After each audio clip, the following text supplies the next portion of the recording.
غرور ٹوٹ گیا کوئی مرتبہ نہ ملا، غرور ٹوٹ گیا کوئی مرتبہ نہ ملا، ستم کے بعد بھی حاصل جفا نہ ملا، سر حسین ملا یزید کو لیکن سر حسین ملا یزید کو لیکن شکست یہ ہوئی کہ جھکا ہوا نہ ملا۔ واجب الاحترام برادران اسلام، میرے قابل قدر بزرگوں، بھائیوں، دوستوں اور عزیز طلبہ اکرام، محرم الحرام کا مہینہ شروع ہو چکا ہے۔ محرم کی 10 تاریخ کو نواسہ رسول، جگر گوشہ بطول، فرزند ارجمند علی المرتضیٰ رضی اللہ تعالی عنہ، جنت کے نوجوانوں کا سردار، میری مراد سیدنا امام حسین رضی اللہ تعالی عنہ کی شہادت کا دن ہے۔ اسی حوالہ سے چند گزارشات آپ حضرات کے گوش گزار کرنے کی کوشش کروں گا۔ اللہ رب العزت سے دعا ہے کہ وہ مجھے حق سچ بیان کرنے کی اور ہم سب کو اس پر عمل کرنے کی توفیق عطا فرمائے۔ جو کوفی حضرت علی اور اہل بیت کے ساتھ محبت کرتے تھے، جنہوں نے حضرت علی کو شہید کیا،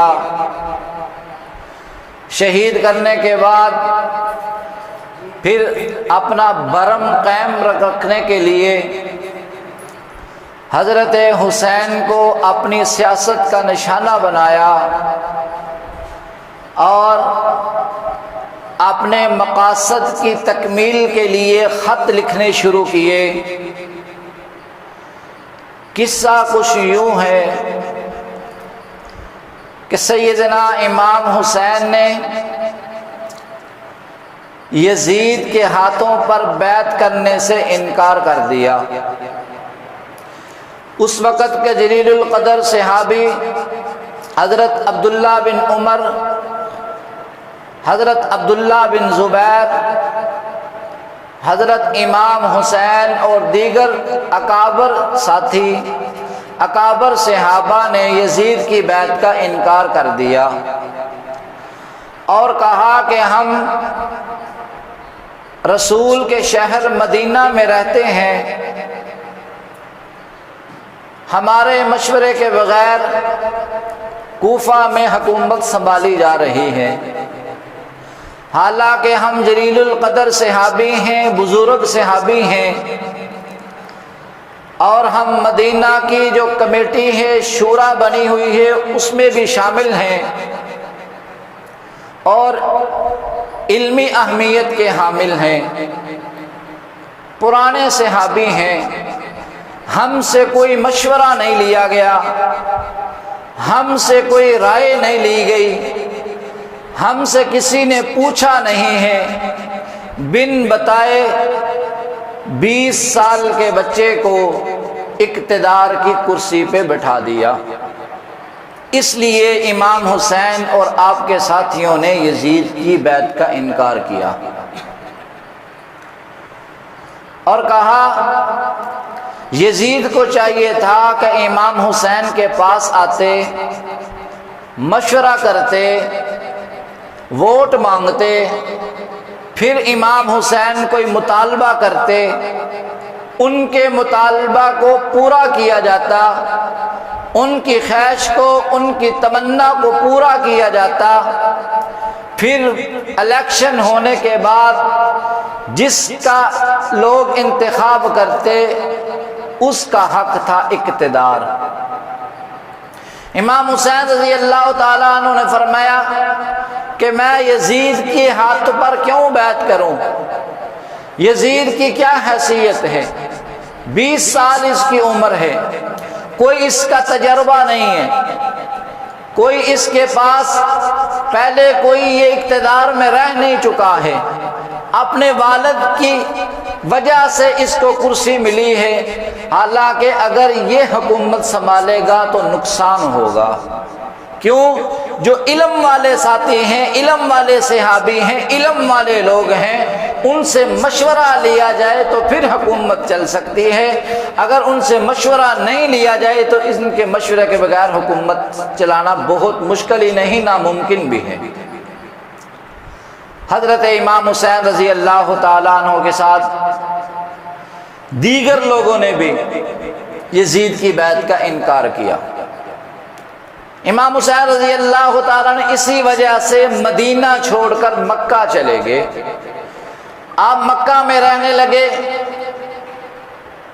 کئی دن تک آپ مکہ میں رہے، پھر مکہ میں حضرت امیر معاویہ رضی اللہ تعالی عنہ کی پیش گوئی شروع ہوئی۔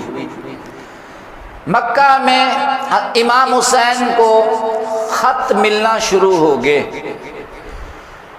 ان خطوں کے اندر لکھا ہوا ہوتا تھا کہ اے نواسہ رسول،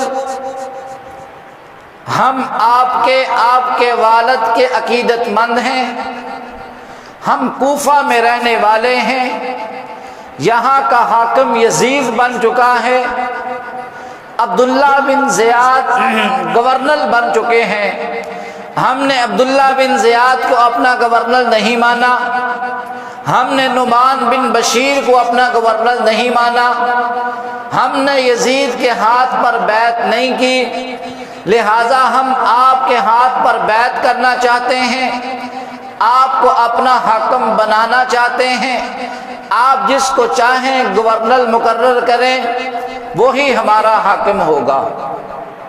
یہ چیزیں خطوط کے اندر لکھی ہوئی تھی، اور ایک خط نہیں، 100 نہیں، 1000 نہیں، امام المحدثین حضرت مولانا عبدالعزیز شاہ دہلوی رحمۃ اللہ علیہ لکھتے ہیں کہ 12,000 خطوط حضرت امام حسین کو ملے مدینہ کے اندر، جو کوفیوں نے لکھے۔ ہر خط کے اندر یہی لکھا تھا کہ یہاں اسلام نام کی کوئی چیز نہیں، یہاں مظلوم پیسا جا رہا ہے، یہاں ظلم کی چکی چل رہی ہے، ہم چاہتے ہیں آپ کوفہ میں آئیں، ہم آپ کے ہاتھوں پر بیعت کریں گے، آپ کو اپنا حکمران مانیں گے، اپنا اتحاد اور دائی مانیں گے، آپ کو اپنا علم بنا کر آپ کے پیچھے چلیں گے، آپ کو اپنا پیشوا مقتدا ایمان بنانا چاہتے ہیں۔ یہ خطوط ملنا شروع ہوئے، 12,000 خط۔ امام حسین نے دیگر صحابہ سے مشورہ کیا کہ دیکھو بھائی، یہ خط آ رہے ہیں، اتنے لوگ مجھے خط بھیج رہے ہیں، اتنے لوگ میرے منتظر ہیں، میرے انتظار میں بیٹھے ہوئے ہیں، اور انہوں نے اسلام کے نام پہ مجھے بلایا ہے۔ اور خط کے اندر یہ بات لکھی ہوئی تھی کہ اگر امام حسین کوفہ میں نہ آئے، قیامت کے دن ہمارے ہاتھ ہوں گے، امام حسین کا گریبان ہوگا، حسین کے نانا کے سامنے، ساری کائنات کے سامنے، اللہ کے سامنے ہم حسین کے گریبان کو پکڑ کر کہیں گے کہ ہم نے اسلام کے نام سے، ہم نے دین کو بچانے کے لیے، ہم نے دین کا جھنڈا بلند کرنے کے لیے حسین کو کوفہ میں بلایا تھا، لیکن حسین نہیں آیا تھا۔ دیگر صحابہ سے مشورہ کیا، صحابہ نے کہا کہ دیکھو، آپ کے لیے اس وقت مدینہ سے زیادہ کوئی امن والی جگہ نہیں ہے، سب سے زیادہ جو سیف، سب سے زیادہ جہاں آپ کو سیکورٹی مل سکتی ہے وہ مدینہ المنورہ ہے، یہاں آپ رہیں۔ لیکن امام حسین فرمانے لگے کہ مجھے یہ خط سونے نہیں دیتے، یہ خط مجھے چین نہیں لینے دیتے۔ پھر صحابہ نے مشورہ کیا، مشورے میں یہ بات طے ہوئی کہ ایک دو آدمی کو پہلے بھیجتے ہیں کوفہ میں، وہ وہاں جا کر حالات کا موازنہ کریں گے، حالات کا معائنہ کریں گے، حالات دیکھیں گے حالات خراب ہیں یا بہتر ہیں، وہ پھر ہمیں بتائیں گے، خط لکھیں گے وہاں سے، اگر وہاں کے حالات بہتر ہوئے تو پھر ہم بھی چلے جائیں گے۔ یہ بات طے ہوئی اور جانے کے لیے امام مسلم بن عقیل کو تیار کیا گیا۔ امام مسلم بن عقیل مکہ میں تھے، مکہ سے مدینے آئے، آپ کے دو شہزادے بھی ساتھ تیار ہو گئے۔ تاریخ کی کتابوں میں بات موجود ہے کہ ان کے ساتھ 4 آدمی اور بھی تیار ہو گئے، یہ ٹوٹل 7 آدمیوں کا قافلہ بن گیا۔ جب 7 آدمیوں کا قافلہ بن گیا تو یہ 7 آدمی مکہ سے روانہ ہوئے مدینہ سے پھر روانہ ہوئے کوفہ کی طرف۔ جب کوفہ میں پہنچے تو کوفیوں نے بھرپور انداز سے آپ کا استقبال کیا۔ کتابوں میں لکھا ہے کہ 80,000 لوگوں نے امام مسلم بن عقیل کا استقبال کیا اور اسی جگہ کھڑے کھڑے آپ کے ہاتھ پر بیعت کا اعلان کیا، آپ کا اپنا امام اور اپنی امامت اور امارات آپ کے سپرد کی۔ 80,000 آدمیوں نے بیک وقت ایک ہی وقت میں کھڑے کھڑے، ابھی آپ کھڑے تھے تشریف لائے تھے، 80,000 کوفیوں نے اعلان کر دیا بیعت کا۔ جب یہ سارا معاملہ دیکھا امام مسلم بن عقیل نے کہ یہاں کے حالات تو ٹھیک ہیں، یہاں کے لوگ امام حسین کے حامی ہیں، آپ کے ساتھ عقیدت کرنے والے ہیں، آپ کے حق میں ہیں، آپ کو ماننے والے ہیں، تو اسی وقت حضرت مسلم بن عقیل نے خط لکھا۔ خط کے اندر لکھا، خط امام حسین کے نام لکھا، خط کے اندر لکھا کہ حضرت یہاں حالات ٹھیک ہیں، حالات موافق ہیں، گھبرانے کی ضرورت نہیں، آپ کوفہ میں تشریف لے آئیں، یہاں کے لوگ آپ کے حامی ہیں، آپ کے حق میں ہیں، بے لوث عقیدت مند ہیں، آپ کے نام سے جان بھی قربان کرنے کے لیے تیار ہیں، اسلام کے نام سے یہ لوگ آپ کو جانتے ہیں اور آپ کو یاد کرتے ہیں۔ خط لکھا، خط لکھ کر قاصد کو دیا جس نے لے کر جانا تھا۔ قاصد جب اپنا گھوڑا لے کر کوفہ سے نکلا، کوفیوں نے دیکھ لیا کہ خط تو ابھی چلا گیا، امام حسین کے پاس جو خبر ملی وہ حالات بہتر کی خبر ملی گئی۔ جب وہ قاصد کوفہ سے گھوڑا لے کر نکلا، خط لے کر نکلا، اسی وقت کوفیوں نے امام مسلم بن عقیل کو گرفتار کر لیا۔ آپ کو گرفتار کیا، آپ کو عبداللہ بن زیاد کے دربار میں لایا گیا۔ عبداللہ بن زیاد نے کہا کہ تم ہمارے دشمن ہو، ہم آپ کو قتل کریں گے اور آپ کو قتل کرنے کے لیے ہی ہم نے آپ کو بلایا ہے، آپ کو قتل کرنے کے لیے ہی یہاں تک لایا گیا ہے، لہذا آپ کو شہید کیا جائے گا۔ امام مسلم بن عقیل نے کچھ وصیت کی، آپ کی وصیت کو پورا کیا گیا، پھر آپ کو شہید کر دیا گیا۔ ایک اونچی بلڈنگ تھی، منزل تھی، وہاں لے جا کر آپ کو شہید کیا گیا، پھر وہاں سے آپ کو نیچے پھینک دیا گیا۔ یہ سارا منظر ایک آدمی دیکھ رہا تھا جو کہ اصل میں مسلمانوں کا حامی تھا۔ کتابوں میں لکھا ہے کہ وہ ایک شاعر تھا، وہ سارا منظر دیکھ رہا تھا کہ امام مسلم بن عقیل تشریف لائے۔ پہلے انہوں نے بیعت کا اعلان کیا، امامت اور امارات کا اعلان کیا۔ جب انہوں نے خط لکھا امام حسین کے نام تو اس کے بعد گرفتار کر کے ان کو قتل کر دیا گیا۔ جب وہ آدمی سارا قصہ دیکھ چکا تھا، وہ آدمی امام حسین کو بتانے کے لیے کوفہ سے نکلا۔ اس سے پہلے جو امام حسین کے پاس خط لے کر گیا تھا، امام حسین تک خط پہلے ہی پہنچ چکا تھا۔ امام حسین مکہ سے نکل چکے تھے، یہ آدمی بتانے کے لیے کوفہ سے نکل چکا تھا۔ کوفہ اور مکہ کے درمیان ان دونوں کی ملاقات ہوئی۔ ان دونوں کی ملاقات ہوئی۔ وہ جو شاعر تھا جس نے مسلم بن عقیل کو شہید ہوئے دیکھا تھا، اس نے بتایا کہ حضرت آپ کوفہ میں نہ جائیں، کوفہ کے حالات بہت خراب ہیں۔ آپ کا مشیر امام مسلم بن عقیل، اس کے ساتھی گرفتار ہیں، امام مسلم بن عقیل کو قتل کر دیا گیا ہے، شہید کر دیا گیا ہے، اوپر سے نیچے پھینک دیا گیا ہے، لہٰذا آپ کوفہ میں نہ جائیں، کوفہ کے حالات بہت خراب ہیں۔ لیکن امام حسین تو نکل چکے تھے، اہل بیت آپ کے ساتھ تھے، دیگر صحابہ آپ کے ساتھ تھے، اور بھی لوگ آپ کے ساتھ تھے۔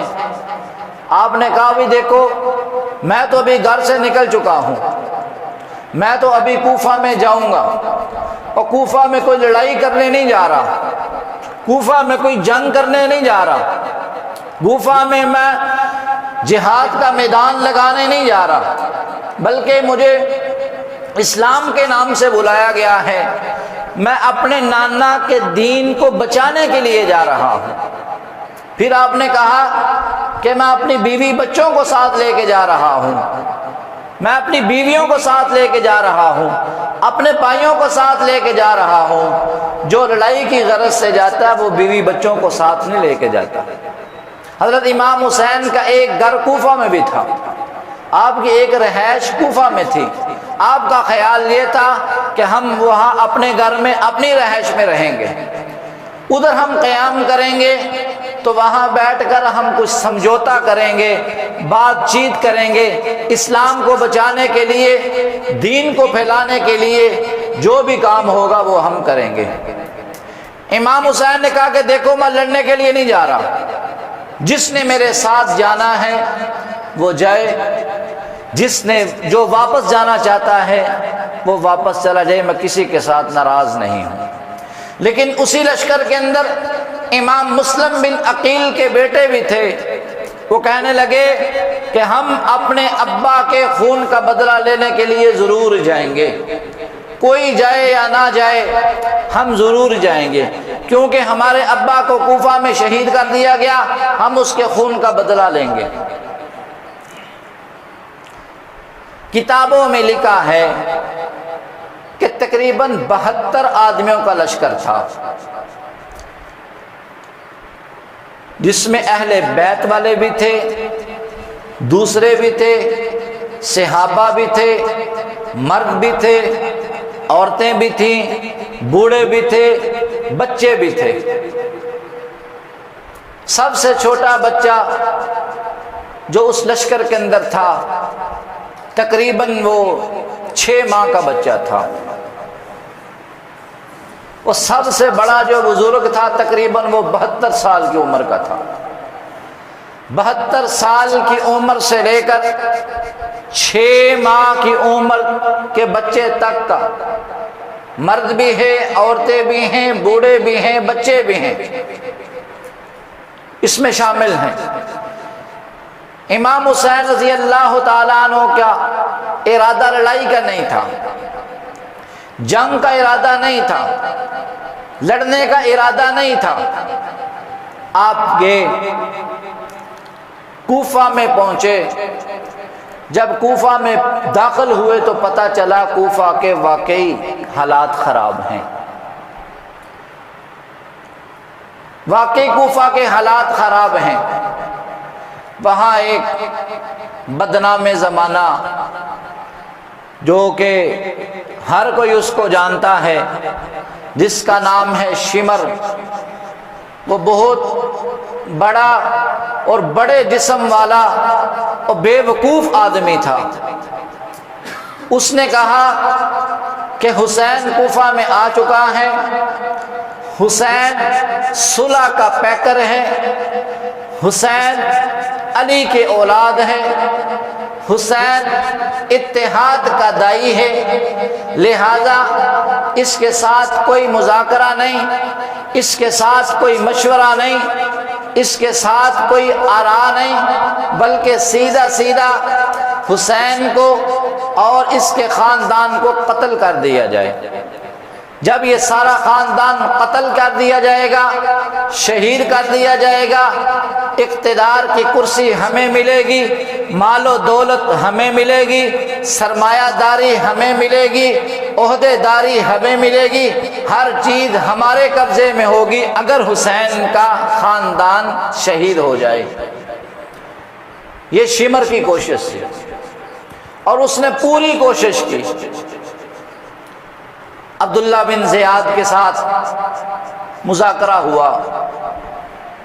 اس واقعے کو سمجھنے کے لیے یہ بات سمجھنا کہ اس واقعے کے اندر 3 قسم کے لوگ تھے۔ کتنے قسم کے لوگ تھے؟ 3 قسم کے لوگ تھے۔ یہ واقعہ کربلا دردناک اور بھیانک واقعہ ہے۔ اس میں 3 قسم کے لوگ تھے۔ ایک تھے حضرت حسین والے، دوسرے تھے کوفہ والے، اور تیسرے تھے یزید والے۔ کتنے لوگ تھے؟ اگر اتنی بات کا پتہ ہوگا نا تو بات جلدی سمجھ آئے گی۔ ایک حضرت حسین کی پارٹی تھی، ایک کوفہ والوں کی پارٹی تھی، تیسرے نمبر پر یزید کی پارٹی تھی۔ اور کوفہ والوں نے جو خطوط لکھے حضرت حسین کو، اس بات کا یزید کو بالکل نہیں پتا۔ یزید کو کانوں کان خبر نہیں ہے کہ کوفہ والے کیا کر رہے ہیں، کوفہ والے کیا کر رہے ہیں، یزید کو بالکل نہیں پتا۔ اگر یزید کو پتا ہوتا تو یہ نوبت نہ آتی۔ یزید کا اس بات کے بالکل اس کو پتہ ہی نہیں ہے ابھی تک۔ کوفہ والے اپنی طرف سے خط بھیج رہے ہیں، اپنی طرف سے لکھ لکھ کے وہ مسالہ لگا کے بھیج رہے ہیں، اپنی طرف سے لکھ لکھ کے باتیں، یہاں ظلم ہو رہا ہے، یہاں ستم ہو رہا، یا یہ ہو رہا ہے، یہاں وہ ہو رہا ہے، لکھ لکھ کے بھیج رہے ہیں۔ 12,000 خطوط حضرت امام حسین نے وصول کیے، لیکن یزید کو ابھی تک پتہ نہیں چلا ہے۔ کیوں؟ یزید نے آگے گورنر بنائے ہوئے تھے۔ نعمان بن بشیر گورنر تھے، عبداللہ بن زیاد گورنر تھے۔ یہ گورنر کی شرارت تھی۔ گورنر پیچھے خبر دیتے ہی نہیں تھے صدر کو، پیچھے وزیر اعظم کو خبر دیتے ہی نہیں تھے کہ نیچے کیا ہو رہا ہے۔ اب ہمارے نیچے والے ادارے کیا کر رہے ہوں، ہر بات کی خبر اوپر تو نہیں جاتی۔ کوئی بڑا مسئلہ ہو، ٹھیک ہے، ابھی تو سوشل میڈیا کا دور ہے، ابھی تو کوئی مشکل بھی نہیں ہے اوپر بات پہنچانا، لیکن اس وقت تو یہ دور نہیں تھا۔ یہ تو 1400 سال پرانی بات ہے۔ جو گورنر بنائے ہوئے تھے یزید نے، یہ ان کا اپنا پراپوگنڈا تھا، ان کا اپنا سارا پلان تھا۔ ایک پارٹی حضرت حسین کی، دوسری پارٹی کوفہ والوں کی، تیسری پارٹی یزید کی پارٹی تھی۔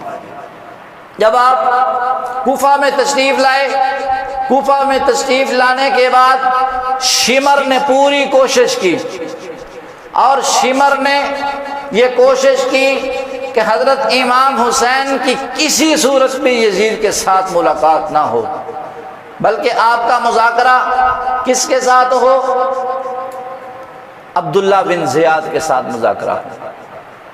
عبداللہ بن زیاد کے ساتھ امام حسین کا مذاکرہ ہوا، اور جب امام حسین نے حالات دیکھے، حالات تو خراب ہیں، امام حسین نے فرمایا کہ دیکھو، تم نے مجھے اسلام کے نام سے کوفہ میں بلایا ہے، دین کو بچانے کے لیے مجھے کوفہ میں بلایا ہے، تم نے مجھے میرے نانا کے اسلام کو بچانے کے لیے کوفہ میں بلایا ہے، تم نے مجھے اس مقام پہ لا کے کھڑا کر دیا ہے، نہ میں پیچھے جا سکتا ہوں، نہ میں آگے جا سکتا ہوں، نہ میں دائیں جا سکتا ہوں، نہ میں بائیں جا سکتا ہوں۔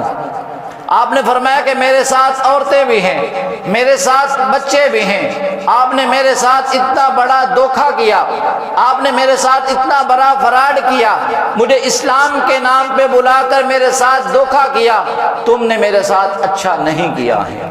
یہ پوری کوشش کس کی تھی؟ شمر کی۔ کس کی کوشش تھی؟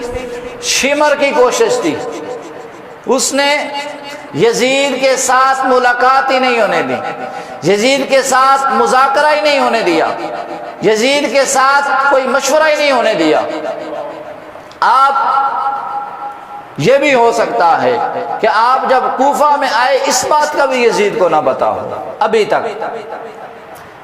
ابھی تک یزید کو اس بات کا بھی شاید نہ پتا ہو کہ جب آپ کوفہ میں آ چکے تھے، کیونکہ جب اگر یزید کو پتا ہوتا تو یزید حضرت امام حسین کو طلب کرتے۔ یزید ایک جلیل القدر صحابی کا بیٹا تھا، حضرت امیر معاویہ رضی اللہ تعالیٰ عنہ کا بیٹا ہے یزید، جلیل القدر صحابی ہیں، ان کا بیٹا ہے یزید، لیکن یزید کو کوئی خبر نہیں ہے۔ امام حسین نے فرمایا کہ دیکھو مجھے کس مقام پہ لا کے کھڑا کر دیا، نہ میں آگے جا سکتا ہوں، نہ میں پیچھے جا سکتا ہوں، نہ دائیں نہ بائیں جا سکتا ہوں۔ پھر امام حسین نے فرمایا آپ نے 3 شرطیں رکھیں، فرمایا میری 3 شرطیں ہیں، 3 شرطوں میں سے ایک شرط کو قبول کر لو اور مجھے اس پر عمل کرنے دو۔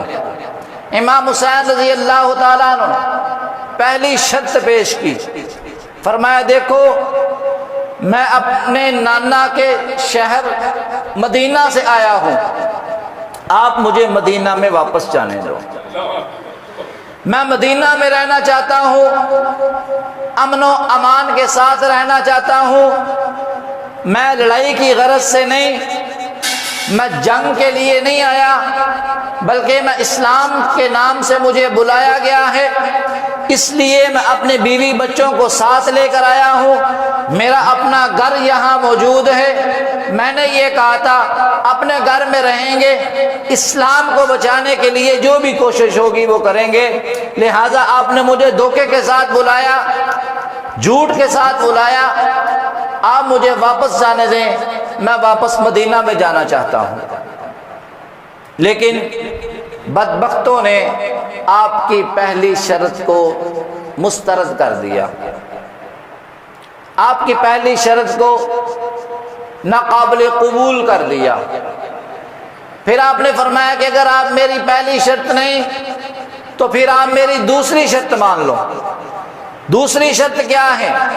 دوسری شرط یہ تھی کہ کوفہ والوں تم نے مجھے بلایا ہے، مدینہ میں نہیں جانے دیتے، پھر مجھے اسلامی سرحد پر جانے دو، میں اسلامی سرحد پر رہوں گا، کافروں کے ساتھ لڑوں گا، کافروں کے ہاتھوں سے شہید ہونا چاہتا ہوں، میں یہ نہیں چاہتا کہ میرے خون سے آپ کے ہاتھ رنگے جائیں، کوفہ والے مجھے شہید کریں، کوفہ والے مجھے قتل کریں، میں یہ بات نہیں چاہتا، لہذا مجھے اسلامی سرحد پر جانے دیں، مجھے بارڈر پر جانے دیں، وہاں رہوں گا، کافروں کے ساتھ لڑوں گا اور شہید ہو جاؤں گا۔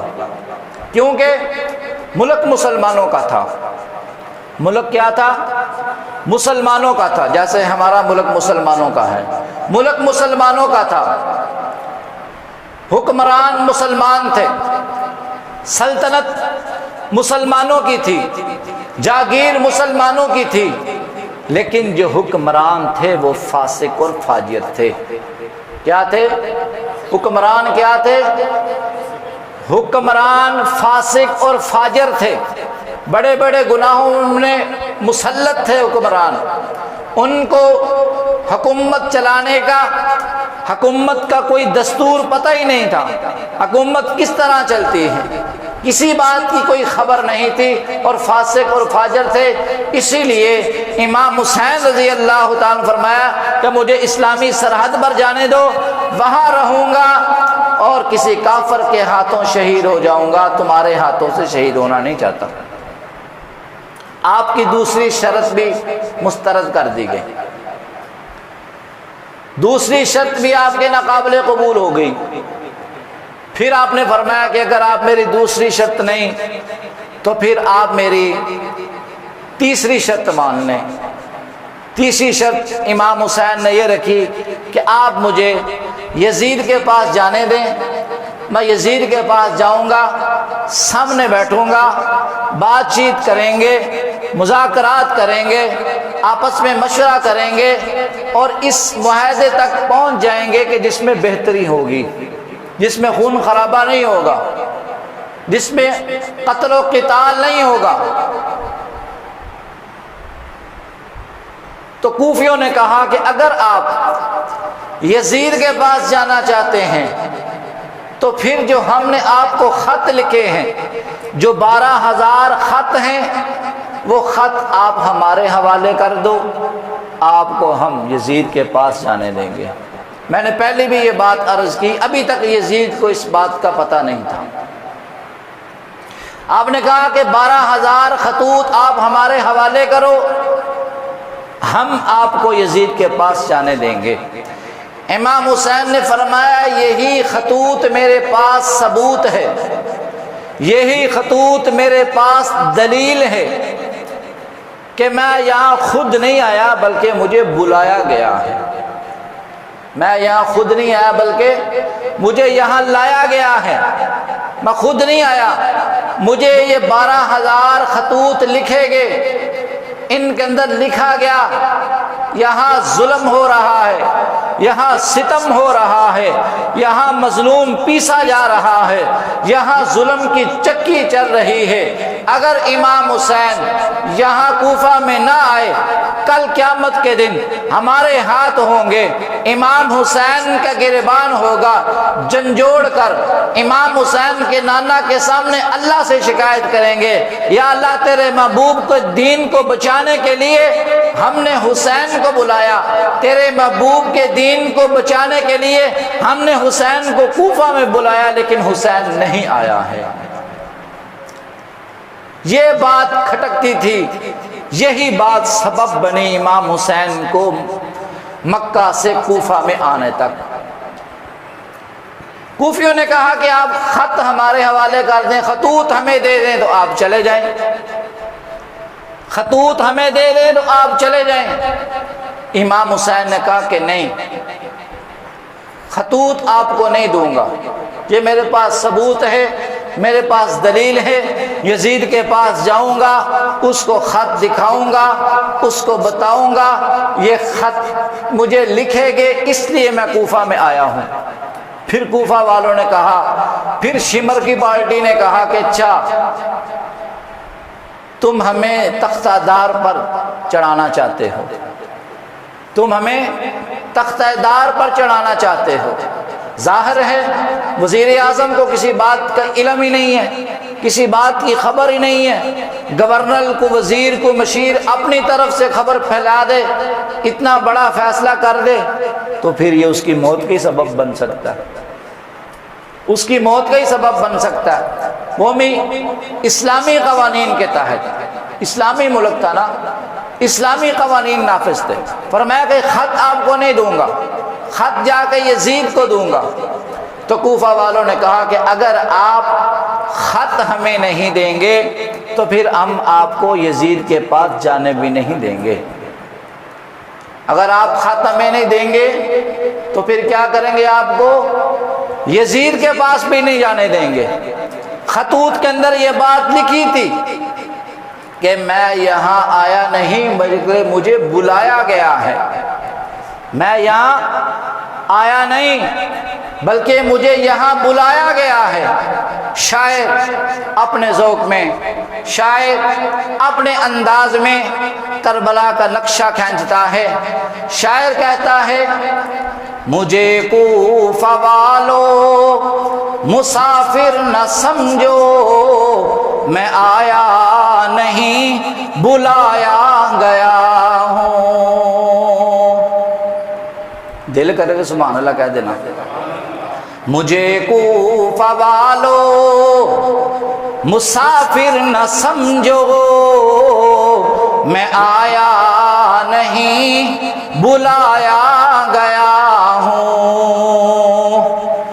مہمان بنا کر ستایا گیا ہوں، مہمان بنا کر ستایا گیا ہوں، میں رویا نہیں رلایا گیا ہوں۔ خدا جانے کیسی ہے یہ میزبانی، خدا جانے کیسی ہے یہ میزبانی، 72 پیاسوں کا بند پانی، نہر فراتی پہ پہرے لگے ہیں، نہر فراتی پہ پہرے لگے ہیں، میں کوثر کا مالک بنایا گیا ہوں۔ ہے بابا علی ماں میری فاطمہ ہے بابا علی ماں میری فاطمہ ہے، بھائی حسن نانا خیر الورا ہے بابا علی ماں میری فاطمہ ہے، بھائی حسن نانا خیر الورا ہے۔ میرے کوفہ والو مراتب تو سمجھو، نواسائے محمد بنایا گیا ہوں۔ جو جھکتا تھا سر بارگاہ الہ میں، جو جھکتا تھا سر بارگاہ الہ میں، وہی سر قلم ہو گیا کربلا میں۔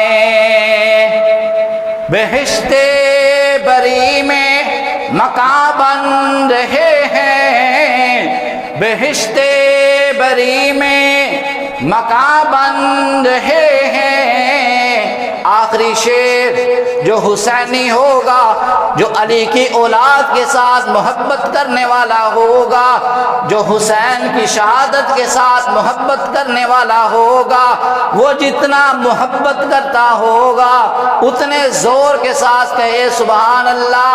بہشت بری میں، بہشت بری میں مقام بن رہے ہیں، بہشت بری میں مقام بن رہے ہیں، میں اجڑا نہیں ہوں بسایا گیا ہوں۔